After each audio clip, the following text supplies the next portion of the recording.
Mahalakshmi layout. ಇಲ್ಲಿ ನೋಡಿ ಕಸ ಆಗಿದೆ ನೋಡಿ.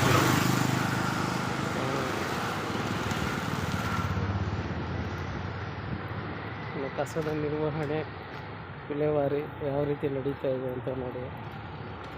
ಏನು ಮನೆಗಳಿಂದ ತಗೊಂಬಂದಂಥ ಕಸನೆಲ್ಲ ತಗೊಂಬಂದು ರಸ್ತೆಗಳ ಮೇಲೆ ಸುರಿದಿದ್ದಾರೆ.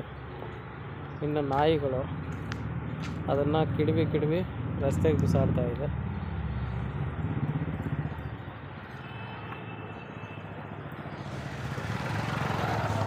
ನೋಡಿ, ಇದು ನಮ್ಮ ಕೋಲಾರ ನಗರಸಭೆಯ ಪೌರಾಯುಕ್ತರಾದ ಶಿವಾನಂದ್ ಅವರು, ಯೋಜನಾ ನಿರ್ದೇಶಕರಾದ ನಗರಾಭಿವೃದ್ಧಿ ಕೋಶ ಕೋಲಾರರವರಿಗೆ ಒಂದು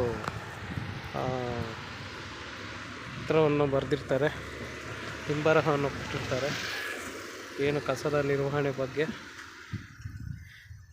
ಅದರಲ್ಲಿ ಅವರು ಕೊಟ್ಟಿರುವಂಥ ವರದಿಯಲ್ಲಿ ಘನತ್ಯಾಜ್ಯ ವಿಲೇವಾರಿ ಘಟಕ ಇಲ್ಲದಿರುವ ಕಾರಣ ಅಂತ ಕೊಟ್ಟಿದ್ದಾರೆ.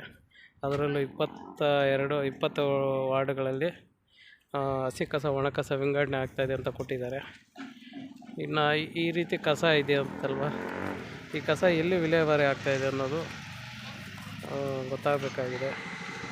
ಇದು ನಮ್ಮ ಕೋಲಾರ ಪ್ರತಿಯೊಂದು ವಾರ್ಡ್ಗಳಲ್ಲೂ ಕಸ ವಿಲೇವಾರಿ ಸರಿಯಾಗಿ ಆಗ್ತಾಯಿಲ್ಲ.